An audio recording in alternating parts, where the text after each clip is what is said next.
All right. What's up, everybody? Injection season has began for natural gas. So I'm going to break down what that is for you guys real quick, why it's important. We're also going to cover a little bit of news surrounding natural gas that's going on right now. And then we'll actually cover some of the charts themselves. So we're going to take a look at the natural gas spot price, the natural gas futures as well. You need to be tracking both of those if you're going to be trying to trade and invest in things like UNG and oil. UNG and oil will be the last charts that we go over in the video, so make sure you make it to the end if you're looking for those, or you can simply skip past the first half of the video if you're not too interested in any of the news or information and strictly just want some technical analysis. We're going to jump straight into it. Smash that like button, subscribe to the channel if you guys are new. I'm dropping natural gas videos every single week, so if you're looking for a place where you can get weekly content on natural gas and the price levels, this is going to be a good channel for you. So as I mentioned, injection season has begun, and so storage is used to help balance natural gas markets. The natural gas storage activity is divided into two seasons. There's injection when gas is put into storage, and then withdrawal when gas is taken out of storage. Gas is typically injected into storage between April 1st and 31st of October when demand is lower. Okay, so now that we kind of understand that an injection season, all right, we have the EIA, which is the Energy Information Administration Natural Gas Storage Report. This measures the change in the number of cubic feet of natural gas held in underground storage during the past week. And if the increase in natural gas inventories is more than expected, it implies weaker demand and is bearish for natural gas spot prices. And so if you take a look, it actually has been increasing here recently. And we get the next report tomorrow. Okay, it releases at 10:30, April 27th, 10:30. And so the forecast is 69. All right. Last time we came in above, right? So the forecast was 69 and we came in at 75. That was on 420. And it came in high on 420. So isn't that great, right? Now, remember what I said, that's bearish. Okay, so you need to keep an eye on that. That's going to come out tomorrow. That's going to be pretty important to pay attention to. Okay, and if it comes in high, that could be bearish for the natural gas market. So, you just want to, kind of prepare yourself for that. Okay, and be ready and kind of understand why natural gas is moving the way it does sometimes. Okay. Now, in full disclaimer, the content provided in this YouTube channel is for informational and educational purposes only, is not intended to be relied upon as legal, financial, or investment advice. Myself and any individuals that appear on this YouTube channel are not registered financial advisors or brokers. Trading in stocks, bonds, commodities, and crypto involve a significant risk of loss and is not suitable for all investors. So be sure to read through the full disclaimer before moving forward. Here we have an article by Andrew Baker, and the future is bright for Marcellus Shale, U.S. Natural Gas, says retiring Range CEO Ventura. Now, Range Resources Corp's outgoing CEO Jeff Ventura was upbeat about the long-term prospects of the company and the Marcellus Shale in his final quarterly earnings call with the firm on Tuesday. The high natural gas liquids content of Range's assets offers an additional buffer against the volatile economics of dry gas, Range management said. Liquids optionality is a key differentiator in our resilient free cash flow versus other natural gas producers. This becomes more evident when natural gas prices are challenged like they have been to start 2023. And so the reason I'm kind of going over this is because I have some videos. I have, some of the top LNG companies to invest in. I have some of the top natural gas companies to invest in. All right. There are other type of natural gas related investments besides just UNG and oil. And so this is just a good example of, a CEO being pretty upbeat, even though natural gas prices have been taking a beating. He's still pretty upbeat about his company overall. And we can dive into it a little bit more. Ventura and his management team highlighted Range's liquid-rich, low-cost Appalachian Basin pure play portfolio, as well as the importance of natural gas to ensure global energy security and meet decarbonization goals. For the Marcellus, the future is bright as we sit at the very low end of the global cost curve with one of the lowest emissions intensities of any play. Now he's stepping down after nearly 20 years with the Fort Worth, Texas-based gas producer. Given the size and the potential of the Marcellus, it has the ability to help supply the U.S. and our allies for decades. I strongly believe the products we produce are going to remain in high demand as natural gas and natural gas liquids provide products needed for our everyday lives. I believe the resilience of Range's business is being demonstrated in today's challenging price environment as we're still delivering on stated objectives and generating free cash flow, which is very important for businesses, okay? Now, Freeport LNG returning to full service and early signals of rig activity reductions should help storage levels normalize as we work through injection season and look towards next winter. Degner also noted that the first train at the Golden Pass liquefied natural gas export terminal is slated to come online by mid-2024, another potentially bullish signal for prices heading into the 2024 injection season. Now, follow Celsius Energy on Twitter. Okay, they have some good stuff on there. And, I got these charts from them off their Twitter post. We'll go ahead and read into it real quick. With flows to Corpus Christi at just 61% capacity, LNG feed gas demand will come in today at 13.6 billion cubic feet a day, still up 1.0 billion cubic feet a day versus 2022, but down 1.2 billion cubic feet a day from recent record highs. Such drops are typical of the spring maintenance season, and I expect this dip to be short-lived. And so that's kind of what we're seeing here is this is that dip that they're speaking of. This is the daily LNG feed gas demand. And, he is saying essentially that he expects this dip to be short-lived. We look at the year-over-year change in LNG feed gas demand, and you see a dip there as well. It is declining slightly. This is the projected intraday natural gas storage change. And so we have today here in blue, we have the 5-year average here in this yellow orangish color, and we have yesterday in red. This is the projected real-time natural gas inventories. The current are above 2,000. The 5-year average is right around 1,700, and a year ago it was right around 1,500. Now, if the current persistent unseasonably chilly air mass we were set to have set up shop in January, the plus 350 billion cubic feet of natural gas storage surplus versus the 5-year average could have been erased in 3 weeks. As it is now the shoulder season, I project this surplus will narrow by a more modest 50 billion cubic feet through May. And so we take a look at the natural gas storage surplus or deficit versus the 5-year average. All right, this red here is the storage surplus. Kind of just going over, his opinions and giving some charts to go behind them. We have the day 1 of 14 consensus model gas weighted degree day outlook as well. So you have the normal here in this red line essentially, and then these are the forecasts for April 25th through May 8th. And you can see that these are up higher than the normal. All right. We also have the departure from normal here. So if the departure is above average, it's going to be green. And we can see the departure from normal is above average right now. All right, now natural gas faces the next hurdle at $2.50. Prices of the natural gas appears to have embarked on a marked rebound. Tuesday's uptake, however, came on the back of diminishing open interest, which is indicative that the continuation of the recovery could face some headwinds in the very near term. The next hurdle of note now emerges at 250 region. So if you take a look here, this is our open interest SMA, which is this dotted line. You can see that this is curling down now. The open interest itself is going to be this blue line here, and we can see a decline in open interest as the price has been going up. And so they're saying that that's going to cause a little bit of headwinds, right? Natural gas itself is going to be here in red. So you see that natural gas has been in an incline and going up, but the open interest has been declining through this period.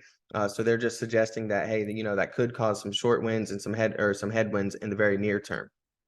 Now, this is the natural gas spot price. All right, these are the MACD and RSI signals. These are some of the two signals that I like to combine together when looking for possible entries and exits. So we have the Henry Hub natural gas spot price here in red, in yellow. We have some key support levels that I've been going over on the chart. As you can see, we respected this $1.87 level. We're fighting this 2.2 level right now, currently at 2.23. They mentioned 250 was going to be a big mark. I have a very big level here at 243 that, we acted as support around and resistance here in the past multiple times. These are all from historic price levels that I got these support and resistance levels from. But when it comes to the MACD and RSI signals, you can spot things known as bearish divergence along the RSI. Now, keep in mind, the RSI is your relative strength index. So it's going to measure the relative strength of whatever it is that you're looking at. So if you see price going up, making a high and then a higher high, but you see the RSI making a high and then a lower high, that's a simple term known as bearish divergence, and it's an indicator you could see some type of bearish activity. Now, you combine that with the MACD, and when you look at the MACD, you're going to be paying attention to this red line here, okay? When you see it cross down below, that's known as an exit signal. And so right here, our first exit signal or sell signal potentially is this bearish divergence that we have. And then we end up getting the red line cross down below, and you can see over the next coming months, we had a strong move to the downside. Now, the exact opposite of that is going to be a bullish divergence with a MACD entry signal. So we have a low here and a lower low here, but on the RSI, we have a low here and a higher low here. So we're increasing in relative strength as the price is going lower, creating lower lows. We also see we get a MACD crossover, and then we get a strong push to the upside over the next coming months as well. So that's essentially how you use, these different MACD and RSI signals that I'm speaking of. So, you'll kind of hear me going over these a little bit on the next following charts, whether it's the futures or UNG or Boyle, right? That's basically the whole premise. And it's been a really good indicator of possible future or bearish activity. Now, no strategy is ever going to be 100% guaranteed, but, it is something useful that has worked pretty well with natural gas over the past year.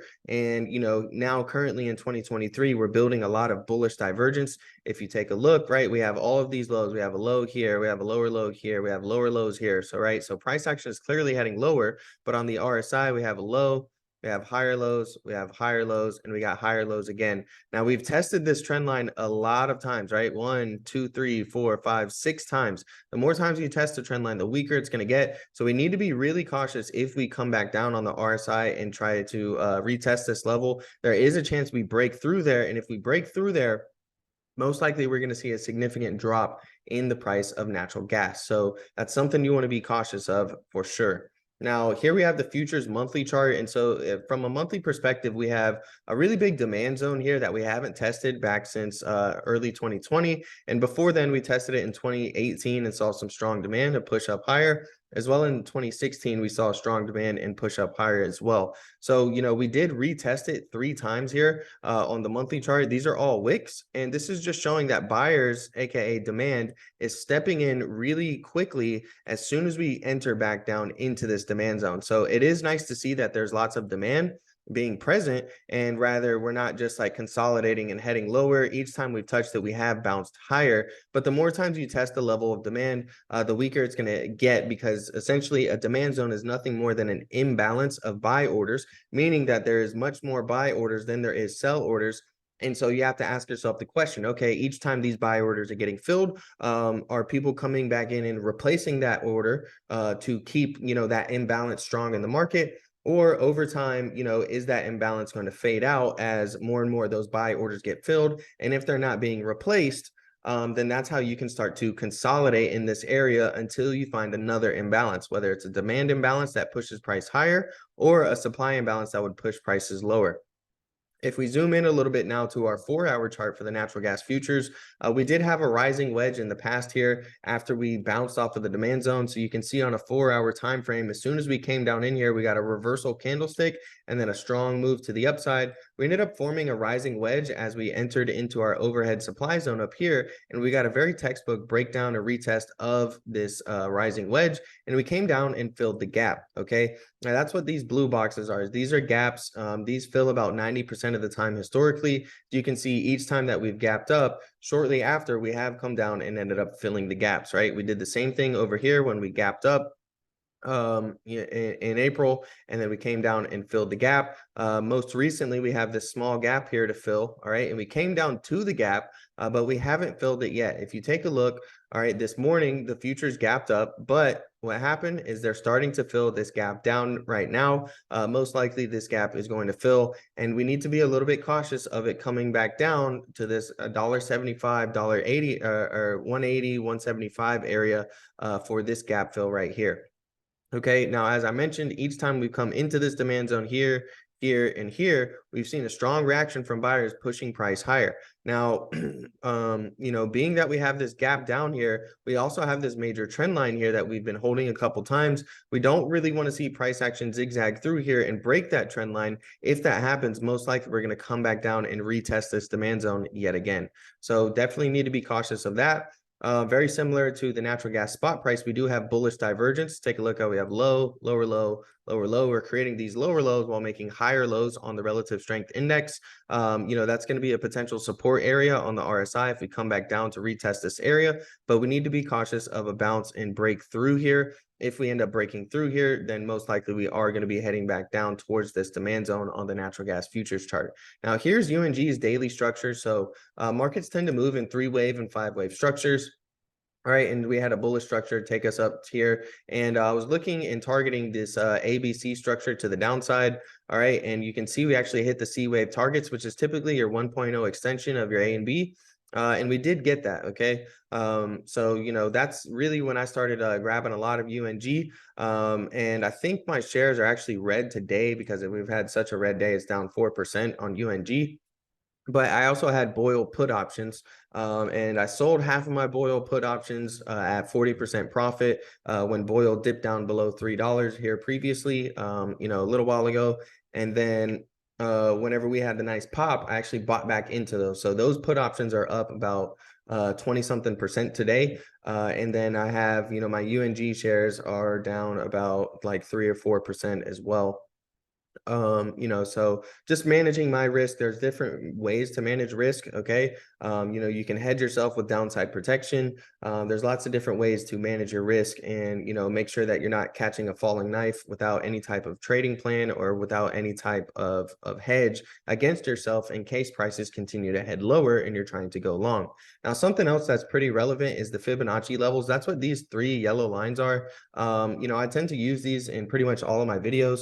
And the 3 ones you want to pay attention to specifically are the 61.8, the 50%, and the 38.2. These right here are the 3 most common and well-respected, and you use these to identify trend continuation versus trend reversals because nothing moves in a straight line down and nothing moves in a straight line up. Rather, you would get a move down, retracement, continuation of the trend, right? And that's kind of your ABC structure, or you would get a reversal where you get a move down, retracement, and then you consolidate a little bit and break through those retracement levels. That's how you can spot a potential upside reversal. So the fibs are very useful for spotting that trend continuation. If you see here, we moved down, retraced up to the 61.8, continued that downtrend. We retraced up again to the 50%, continued that downtrend, retraced up to the 61.8, continued that downtrend, and really just had a massive move to the downside there.